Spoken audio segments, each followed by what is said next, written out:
Greetings, this is Christine Van Pelt on Gibson County, Indiana, and we are continuing with Brett Allen Winters' Declaration of 76, United States Constitution, common lawyer comments clause by clause. And we'll go ahead and proceed with this week's reading.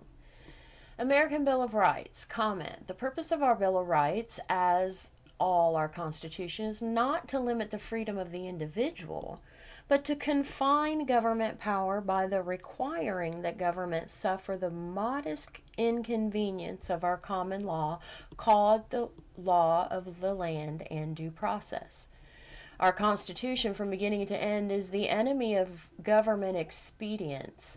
Simply put, to the measure one limits government, one is free. Indeed, every freedom in our Bill of Rights is an individual right. The framers, knowing there is no other kind of right, has no other kind in view. Further, our Constitution never even hints toward balancing the public good or other rights against any individual right. In fact, any such weakening of our individual right destroys the public good.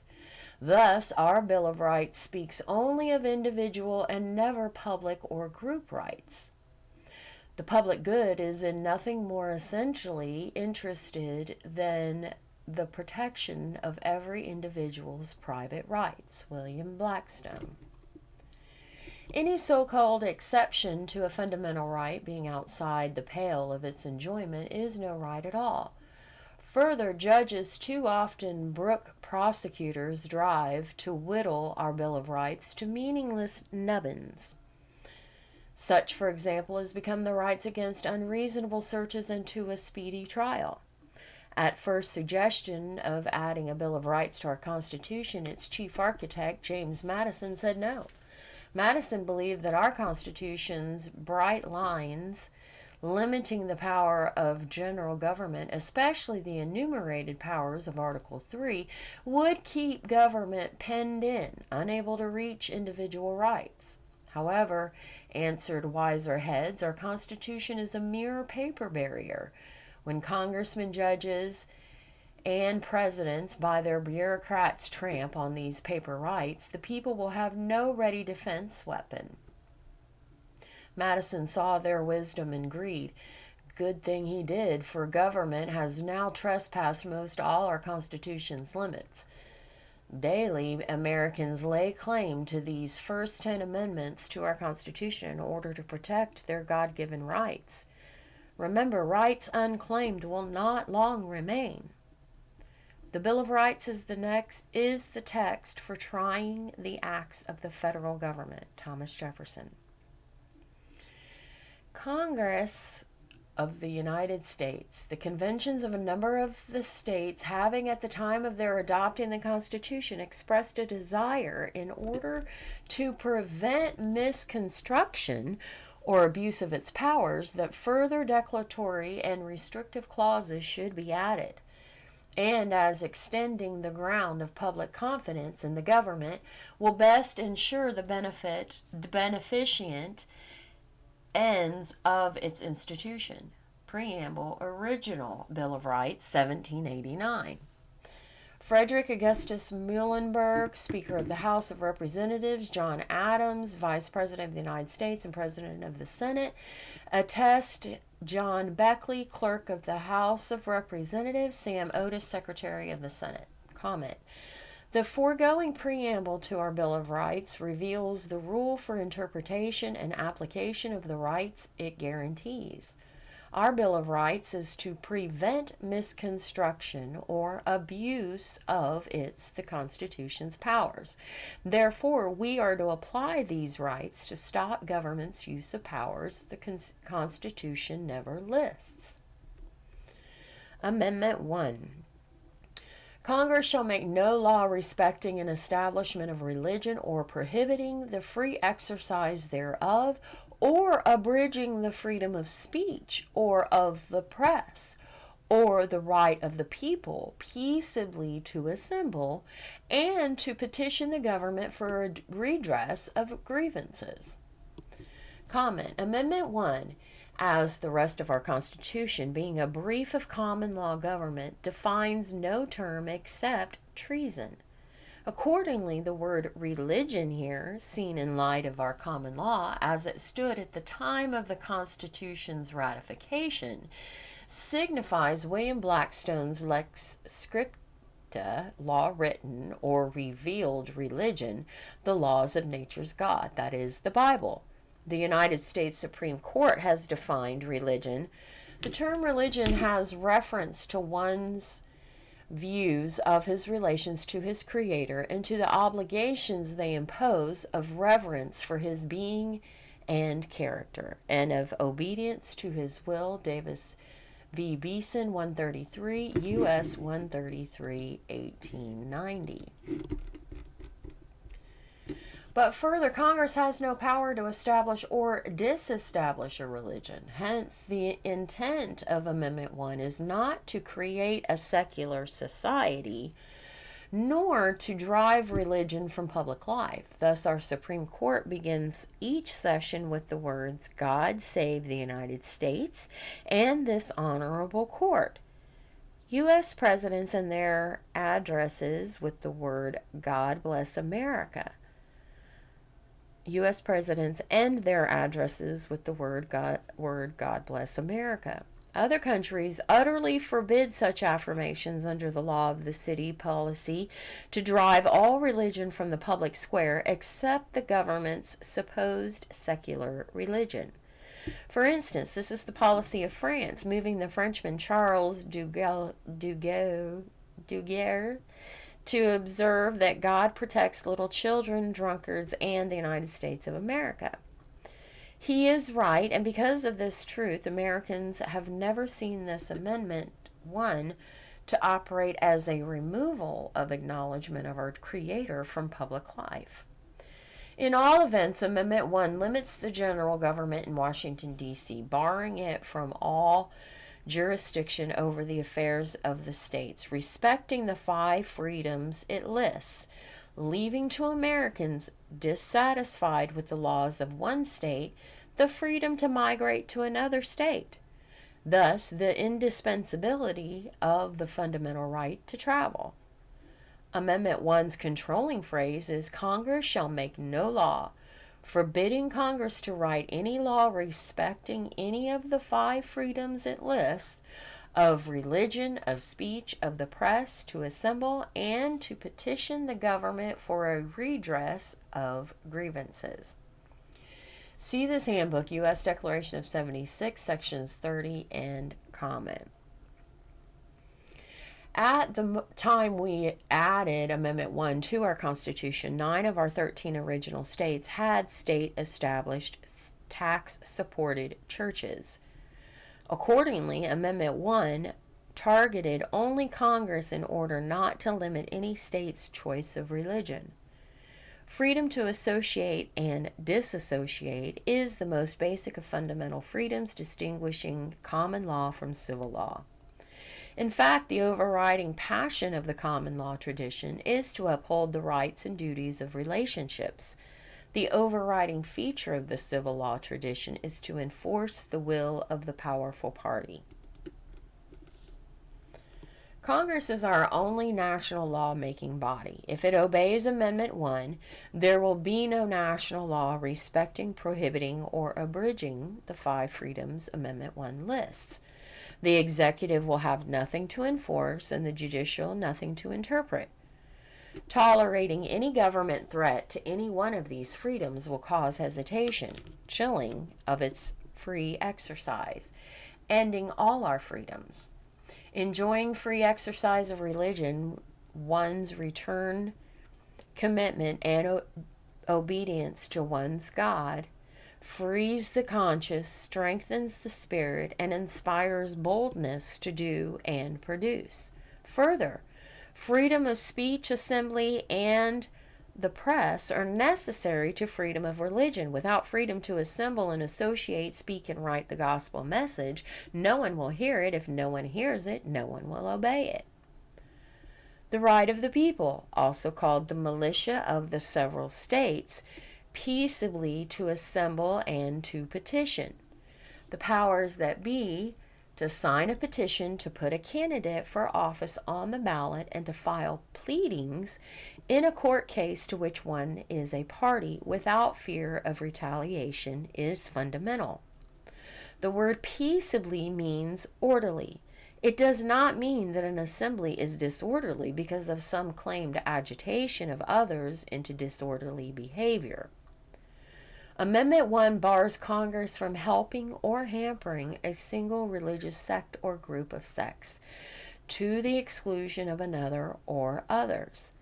The Establishment Clause, Congress shall make no law respecting an establishment of religion, forbids government from helping any particular religious establishment, example, a church domination or sect, to the exclusion of another or hampering any religious group by giving an unfair advantage to helping another. The Free Exercise Clause, Congress shall make no law prohibiting the free exercise thereof, bars Congress from hampering any person's exercise of his religious beliefs. Above all, Amendment 1 limits government, not you. Thus, it bars government, hirelings, and courts from meddling in the affairs of any establishment of religion, one's free associations in common faith. While not hindering the free exercise of religion, one acts and speech of one's faith. Respecting government affairs. See this handbook, U.S. Declaration of 76, sections 22 and comment.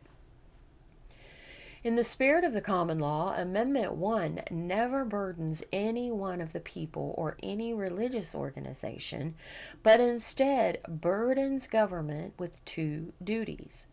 Never help or hinder any religious organization, establishment of religion, to the exclusion of any other. Never hinder any one person's free exercise of his religion. Though never using the words wall, separation, or church, Amendment 1 limits government power by barring it from using the evils of priestcraft to complete its schemes of statecraft, forming the total state, the foundation of civil law government. Both Scripture and the common law distinguish between the church and a country's government, so that the church, the government's, and the country's voice of conscience will stay independent in its speaking of truth, and each of its members' consciences unfettered as they take part in government. On the other hand, if government uses the church to form a monolithic solidarity of a single will called the state, leaders of that church will become fawning bureaucrats. Indeed, experience shows that where a religious organization is dependent on the state, it will seek favor by the state by speaking and acting in support of government power. Thus, God's spokesman becomes the direct tool of the political will, and that organization's members become its indirect pawns. In short, and at the least, any churches, and indeed any others, dependence on the powers that be chills free speech and curtails obedience to truth. Every part of our Constitution is for limiting government, not the individual. Amendment 1 bars government from favoring any part of the church over any other part or hindering any part. For government to violate either the Establishment or Prohibition Clause is to also violate the other. For example, government refusal to recognize tax exemptions to those parts of the church that refuse government registration, while allowing tax exemption to those parts of the church that seek government registration, is to violate both clauses of Amendment 1. In sum, to favor any sect is to give that sect an advantage. To hinder any sect is to help other sects. Amendment 1 forbids both. At the foundation of Amendment 1 is freedom of association, which includes freedom to disassociate and to not associate at all, to choose one mate over another or none at all, and the right to contract with one and not another, or not to contract at all. In short, each person is free to form relationships with those he chooses and to not form relationships with those he does not choose. In fact, freedom of religion is at heart freedom to associate, fellowship with God, and the right to assemble in worship, association with men. For example, freedom of association bars the general government from meddling in relationships, forcing any person to contract, barring him from contracting with another, or otherwise entering an agreement with an insurance company for health care. By the same principle, freedom of speech includes freedom to choose what to speak or not to speak at all, i.e., to exercise your right to remain silent according to Amendment 5. The freedoms of Amendment 1 are grouped together by design. Being entwined, they rise and fall together. Freedom of association is our country's greatest strength, spelling the difference between our common law tradition and Babylon's civil law tradition. Babylon's civil law, the law of the city-state, empowers the evil empire, the strength holding together the civil law state. The single forced vertical relationship of each individual subject to the state above, forced to obey its will as given by its legislative command. By contrast, our common law, law of the land, protects, above all else, freedom of association, that is, freedom to forge and keep relationships, the foundation of all other freedoms. Relationships are about commitments, the law of promises, loyalty, and dependability. Bottom line, relationships form our country's impenetrable fiber. Such freely entered horizontal promises, person to person, form a matting of numberless crisscrossed ties throughout the nation, a fabric of relationships no other power can tear up. Indeed, the key to American strength is in our common law's protection of the relationships binding people together. This protection emboldens reciprocal commitments between men, each knowing the common law will enforce the other's promise. To sum up, our country's power is the sum of many individuals having grit to keep their word, the greatest protection against our foes. Thus, the overarching aim of the common law tradition of government is to protect and thus foster lawful horizontal relationships freely chosen. The dominating aim of the civil law state, which now covers almost the entire globe, is to force obedience to its will commanded through its legislation and regulatory bureaucrats. The controlling idea of civil law is to justify the will of the powerful party. All things are deduced from or deferred to his will. By contrast, the central idea of our common law is relationship. The civil law speaks of family law. We speak of the law of domestic relationship, or domestic relations. The double titles of our digest, such as principal and surety, or vendor and purchaser, where the civil law uses one word, suretyship or sale, tell the story. Common law sees all things in light of relationship. Roscoe Pound. And that is the end of this week's call. Or this week's reading, and I will see you on the next call. Peace and love.